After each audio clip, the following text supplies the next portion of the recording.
Hello दोस्तों, स्वागत है आपका एडोब ऑडिशन के इस बिगिनर्स ट्रेनिंग सीरीज़ के अंदर। इस वीडियो में हम बात करेंगे कैसे हम एडोब ऑडिशन में वॉइस रिकॉर्ड करते हैं। तो बने रहिए मेरे साथ ताकि मैं आपको सिखा सकूं।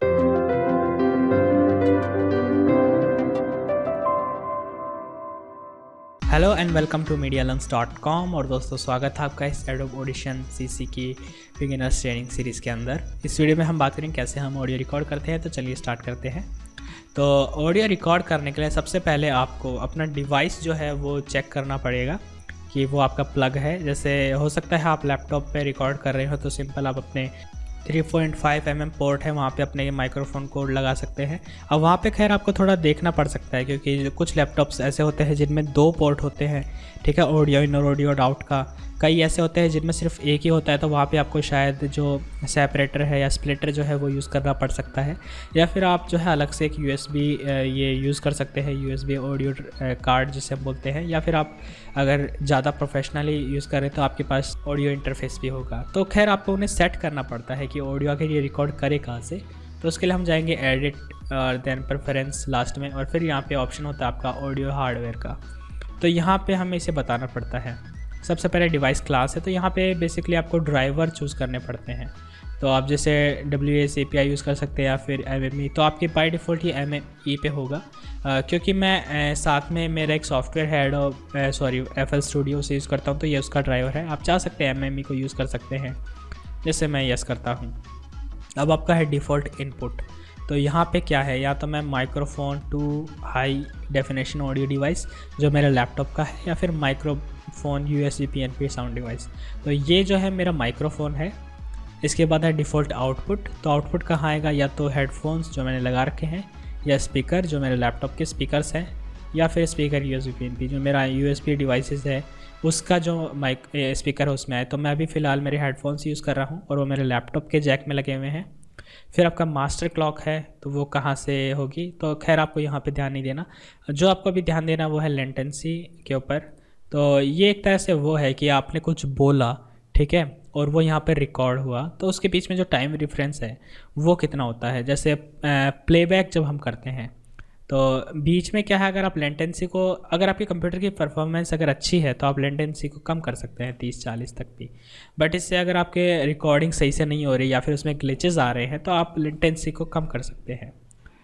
आप इसे लगभग 150 तक रख सकते हैं। तो ये मिली सेकेंड में है तो आपको इतना फ़र्क नहीं दिखाई देगा। फिर सैम्पल रेट है, तो आप सेटिंग में जाके और एडजस्ट कर सकते हैं। यहाँ पे आपको जो ध्यान और देना है वो आपको खैर आगे बताऊँगा। अभी बाय डिफ़ॉल्ट ये सैम्पल रेट 44.1 किलोहर्ट्ज़ में सेव करेगा, और अभी हम ओके प्रेस करेंगे। जब आप एक बार अपने डिवाइस सेट कर लिए तो हम यहाँ पे जाएंगे फाइल, न्यू, और फिर हम क्लिक करेंगे ऑडियो फाइल पे। यहाँ से हम एक न्यू ऑडियो फाइल क्रिएट करेंगे और उसमें हम रिकॉर्ड करेंगे। तो इसका कोई भी नाम दे सकते हैं, जैसे फॉर एग्जांपल रिकॉर्ड, और फिर इसकी सैम्पल रेट। तो इससे ये जनरली आपकी 44.1 किलोहर्ट्ज़ होती है। आप इसके अलावा अपने माइक्रोफोन पे देख सकते हैं, वहाँ पे लिखा होगा। फिर आपका चैनल, वो आपका जो माइक्रोफोन है क्या वो ड्यूल चैनल रिकॉर्ड कर सकता है, और फिर आपकी बिट डेप्थ है। तो आपका, मेरे ख्याल से आपका जो माइक्रोफोन है वो मोनो ही होगा, क्योंकि मोस्टली मोनो ही आते हैं। और बिट डेप्थ आप चेक कर सकते हैं, जो हो सकता है आपका माइक्रोफोन जो है 24 बिट सपोर्ट करता हो, बट अभी के लिए मैं 16 पे जाऊँगा। तो एक इसके बाद मैं ओके प्रेस करूँगा। तो ये हमारी ऑडियो फाइल क्रिएट हो चुकी है। तो चलिए बात करते हैं हम इसमें रिकॉर्ड कैसे करेंगे। तो रिकॉर्ड करना काफ़ी आसान है। आपको सिंपली इस बटन पे क्लिक करना है रिकॉर्ड पे, या शिफ्ट स्पेस दबा सकते हैं। तो अभी जो है मेरी आवाज़ इसमें रिकॉर्ड होनी स्टार्ट हो चुकी है, जैसा कि आप यहाँ पे स्क्रीन पे देख सकते हैं। और मैंने एक बार पॉज किया, मैंने दोबारा स्पेस दबाया, तो ये हमारा रिकॉर्ड हो चुका है। अगर मैं प्ले करूँ तो अभी जो है मेरी आवाज़ इसमें रिकॉर्ड होनी स्टार्ट हो चुकी है, जैसा कि आप यहाँ पे स्क्रीन पे देख सकते हैं। तो आप देख सकते हैं यहाँ पे रिकॉर्ड हो चुका है, और आप यहाँ पे जाके इसे एडिट करना स्टार्ट कर सकते हैं जैसे भी आप एडिट करना चाहें। और आपको इसमें और पार्ट ऐड करना है, हो सकता है आप बीच में कुछ बोलना चाहें तो वो भी आप कर सकते हैं। जैसे मैं ये पार्ट बीच में बोलना चाहता हूँ, तो आप देख सकते हैं ये बीच में आ चुका है। जैसे मैं ये पार्ट बीच में बोलना चाहता हूँ, तो इसने एक्चुअली क्या किया कि वो पार्ट वहाँ से आपने जो नया रिकॉर्ड किया उसको रखा और बाकी का पार्ट डिलीट कर दिया। तो यहाँ पे थोड़ा आप केयरफुल रहिएगा। इसके अलावा आप मोस्टली क्या करेंगे, जैसे पार्ट को डिलीट करेंगे, ठीक है, और आप दोबारा रीटेक ले, तो इसके एंड पे जाके और दोबारा इस बटन पे क्लिक करके दोबारा रिकॉर्ड करना स्टार्ट कर सकते हैं। ये सेंटेंस मैं अलग से रिकॉर्ड कर रहा हूँ जो कि बाद में प्ले होगा।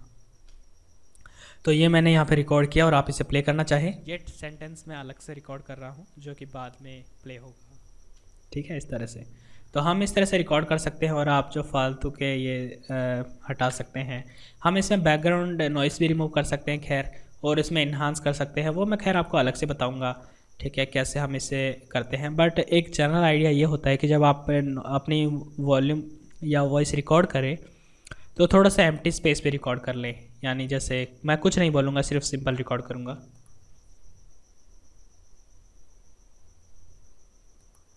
इस तरह से तो देख सकते हैं यहाँ पे मैं कुछ बोल नहीं रहा था, लेकिन फिर भी ये जो वॉल्यूम मीटर है ये यहाँ पे जा रहा है। यहाँ पे टोटल साइलेंस नहीं है। तो ये जो है हमारा बैकग्राउंड नॉइस है, इसको मैं इस वाले में से रिमूव करूँगा। तो ये काफ़ी अच्छा आइडिया रहता है अगर आप थोड़ा सा बैकग्राउंड नॉइस जो है सेपरेटली रिकॉर्ड कर लें, ताकि हम इसे बाद में जो है हटा पाएंगे। तो हम जब बैकग्राउंड रिमूव का मैं आपको अलग से वीडियो बताऊंगा, तो मैं उसमें खैर आपको बताऊंगा कैसे आप इसमें बैकग्राउंड नॉइज़ जो है रिमूव करते हैं। अभी जो है आप बात कर सकते हैं कि मेरी वॉल्यूम काफ़ी लो है, जैसे कि आप देख सकते हैं। तो इसे मैं कैसे करूँ वो, तो मैं यहाँ पे आपको एक चीज़ बता सकता हूँ कि आप इसे पहले सेलेक्ट करेंगे Ctrl+A, फिर जाएंगे इफ़ेक्ट्स, फिर जाएंगे एम्पलीट्यूड एंड कंप्रेशन, और आप यहाँ पे क्लिक करेंगे नॉर्मलाइज़ के ऊपर। तो नॉर्मलाइज़ क्या करता है कि इसकी वॉल्यूम जो है इसको बढ़ा देता है। मैं जनरली इसे 99.9 पे रखता हूँ, आप चाहे तो इसे 100 भी कर सकते हैं। होगा क्या कि ये इसकी मैक्सिमम वॉल्यूम जो है डिजिटल में वो 0 डेसिबल होती है। आप यहाँ से खैर 0 डेसिबल में भी स्पेसिफाई कर सकते हैं। तो मैं इसे जैसे मैं चाहूँ तो इसे 0 कर देता हूँ। ठीक है, तो आप ये 0 डेसिबल तक इसे मैक्सिमम लेके चला जाएगा, 0 डेसिबल से ऊपर नहीं लेके जाएगा, तो ये क्लिप नहीं होगी आपकी ऑडियो। या फिर आप चाहे तो इसे -0.5 dB रख सकते हैं। तो जस्ट टू बी सेफ मैं -0.5 रखता हूँ और मैं क्लिक करता हूँ अप्लाई पे। तो देखेंगे ये जो आपकी ऑडियो है ये इसने बढ़ा दी है और मैक्सिमम लेवल तक लेके चला गया है। और अभी अगर मैं इसे प्ले करूँ तो अभी जो है मेरी आवाज़ इसमें ये सेंटेंस मैं अलग से रिकॉर्ड कर रहा हूँ जो कि बाद में प्ले होगा। और अब यहाँ पे आप वो बैकग्राउंड नॉइस सुन सकते हैं। तो ये था कैसे हम ऑडियो रिकॉर्ड करते हैं, और यहाँ पे कुछ ज़्यादा ही है। तो आपको बैकग्राउंड नॉइस भी रिकॉर्ड करनी होती है ताकि आप उसे रिमूव कर पाए। तो ये था वीडियो कैसे इसमें हम अपनी ऑडियो रिकॉर्ड करते हैं। मैं जो अपने वीडियो ट्यूटोरियल्स के लिए कैमटेसिया स्टूडियो ही यूज़ करता हूँ, उसी में मैं अपनी वॉइस रिकॉर्ड करता हूँ, क्योंकि यहाँ पे रिकॉर्ड करने से क्या है एक एक्स्ट्रा स्टेप पड़ जाता है। जब मुझे अच्छे वीडियोज़ बनाने होते हैं या फिर कुछ कमर्शियल लेवल के लिए, तो मैं हमेशा ऑडिशन रिकॉर्ड करता हूँ, क्योंकि यहाँ पे मैं अच्छे तरीके से रिकॉर्ड कर सकता हूँ और उन्हें एडिट कर सकता हूँ। ठीक है, बैकग्राउंड रिमूव, ये जो नॉइस रिमूव है इसका फीचर काफ़ी अच्छा है ऑडिशन में और काफ़ी एफिशिएंट तरीके से रिमूव करता है। कैमटेसिया में भी रिमूव हो जाता है लेकिन वो इतना अच्छा नहीं रिमूव कर पाता। ये बिल्कुल प्रोफेशनल सॉफ्टवेयर है। तो अगर आपको रिकॉर्ड करने हो, रिमूव करने हो नॉइसेस, ठीक है, तो उसके लिए हम ऑडिशन को यूज़ करते हैं और काफ़ी अच्छा सॉफ्टवेयर है। तो इसमें फ़िलहाल इतना ही। अगर आपको स्टिल कोई डाउट या प्रॉब्लम है तो आप मुझे नीचे कमेंट सेक्शन में पूछ सकते हैं।